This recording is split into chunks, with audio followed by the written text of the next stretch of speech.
Hello everyone, this is David from Automotive Press. Wow, I never expected to have so much reactions from my last video in which I talked about 10 things that I wasn't too crazy about with the new Tundra. Now, just to make my point very clear, even Toyota engineers love to critique each other so that they can improve on the process and products. It's called Kaizen, which is a Japanese word for continuous improvement.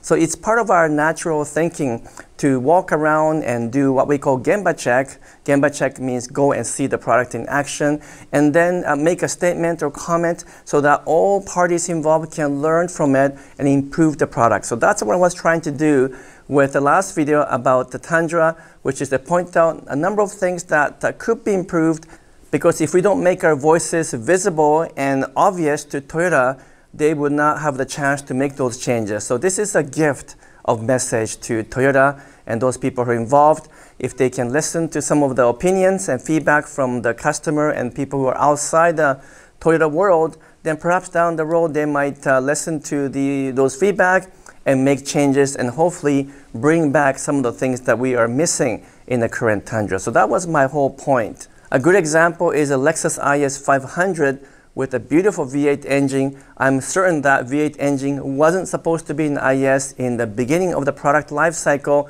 but as the feedback began to emerge in terms of what the customers want from the IS and also from the competition, such as Acura Type S, I think Toyota decided to do something a little bit different and put that V8 engine into the IS to make it into a very special and a limited model.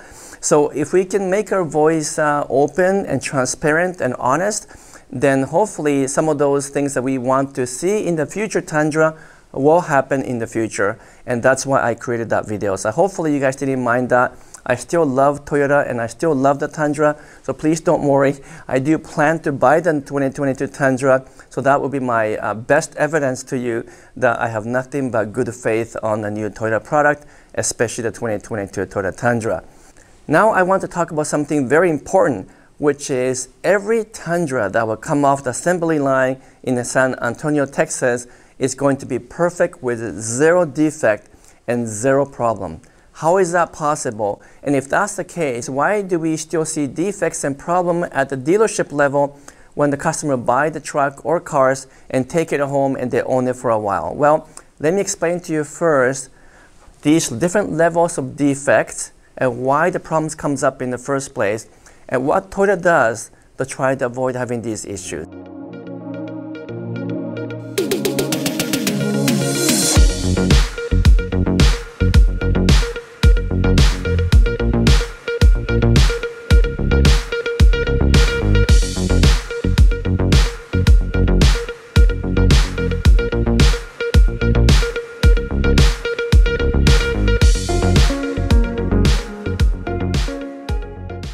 So first of all, you need to understand the definition of defects or problem.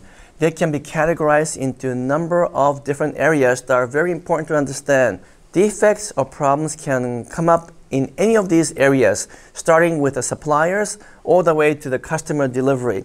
What Toyota can do and will do is to control the defects, issues, and problems right up to the point where it's shipped from the factory. Now, once the car or truck leave a Toyota factory, then from there, obviously it's outside Toyota's control in terms of what happens, because during the transportation to the dealership, damage can occur. And then of course, when it arrives at the dealership, there could be issues with the preparation of the car or truck, or something could happen when the car or truck was in inventory. So those are post-factory. But up to the point where Toyota actually ships out the product, at that point, it needs to be 0% defect and 0% problem. So how do we do that? Well, there's a number of different ways.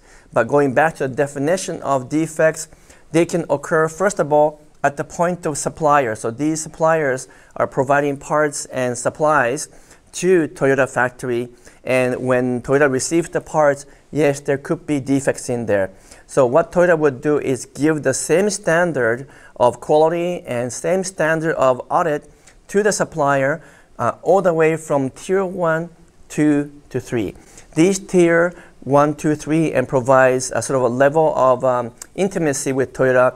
Tier 1 being the most capable of all suppliers, They are the integrators, and they provide, for example, whole seat mechanism, the whole headliner, could be even engine or transmission, brake components, suspension components.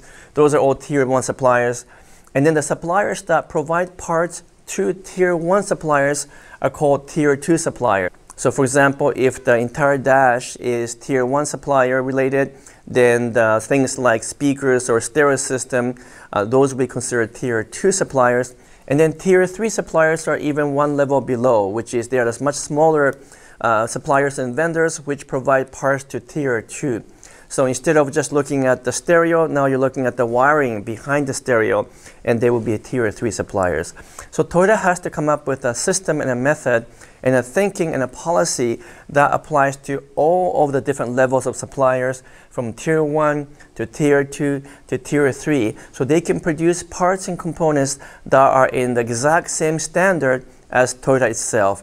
And that way, when Toyota receives the parts from the suppliers, it is also zero defects. You want to receive parts that has absolutely no issues, no problems, and therefore zero defect. So all Toyota suppliers have to meet that standard.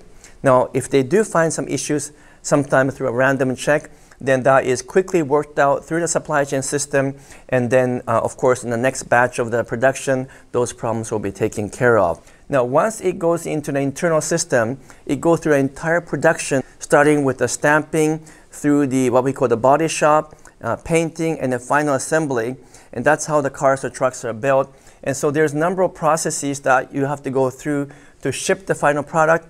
But within the internal mechanism or internal processes, there are many things that Toyota does to prevent defects from being passed on to the next part of the process. I'll talk about that in the future videos.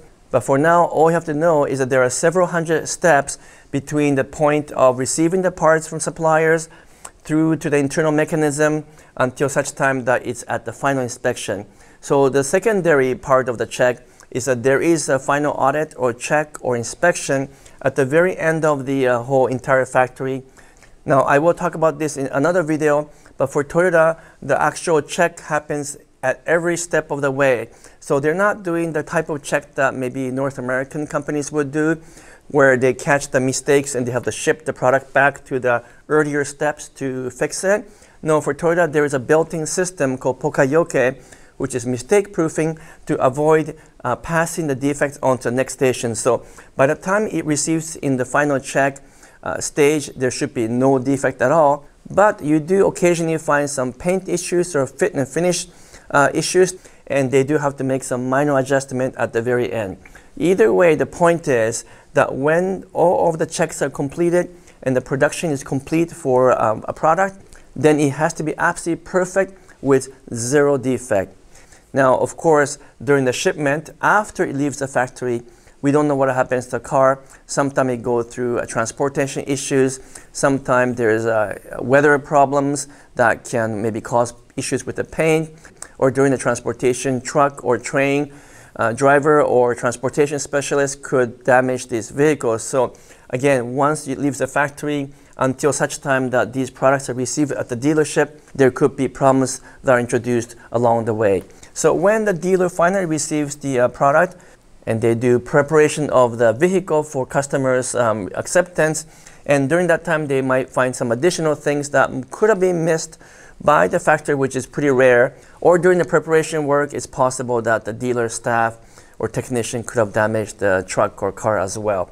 And eventually the customer buys the car or truck and take it home. And at that point, so many variables are being introduced that it's really hard to figure out for sure exactly where the issues or problems might have happened. But the biggest reason why it is zero defect at the point of factory delivery, generally speaking, this also means zero defect at the customer side, is that they never ship product with a known defect. Whereas in other manufacturers, other brands, other car companies, they will knowingly ship something with a known defect, and they will just tell the dealers to fix it because of lack of time or they're rushing to meet production schedules, which is really happening right now with the supply chain issues. Some cars and SUVs, especially from European manufacturers, are being shipped with missing parts, and those parts are being shipped later on to be added by the dealer But of course, when a dealer adds components, it's never the same as being installed at the factory. So you can introduce more issues at that point. So those are some of the differences between the Toyota way of thinking or Toyota production system and other manufacturers and brands. And to conclude the conversation here, the reason why Toyota is able to control the defects inside the factory is because they follow a number of principles that is loosely classified as Toyota production system. But one of the things that they use is called an Andon system, and I'll talk about this in the next video. Basically what Andon is, it's a call for help. So there is usually a cord that's above the production worker's head, or sometimes it's a button. But if you need help because something is not quite right and you can't put the parts together, you either pull the cord or push the button, and that signals and triggers a light and a sound, and a team leader who is experienced in production will come and help you to sort that out before it becomes a defective. And the point here is not to pass any issue or defective to the next production workers. So when it leaves my station, if I was a production worker, it needs to be perfect and the problem has to be solved. In most other manufacturers, this isn't the case. Even if they do have an Andon system where they pull the cord and ask for help, they'll look at it and say, we can't solve this now, let it go, we'll fix it later on. And of course, sometimes it doesn't get fixed later on. So those are some of the differences, and that's how Toyota controls defects. So hopefully this helps you understand the meaning of defects and what Toyota is doing to avoid it, but yet we still end up with it because some stuff is not in their control. And in the next couple of videos, I'll talk about Andon and Kaizen topics to help you understand exactly what method Toyota uses to control all of the defects and make a perfect car or truck. Thank you so much for watching. I'm signing off for now.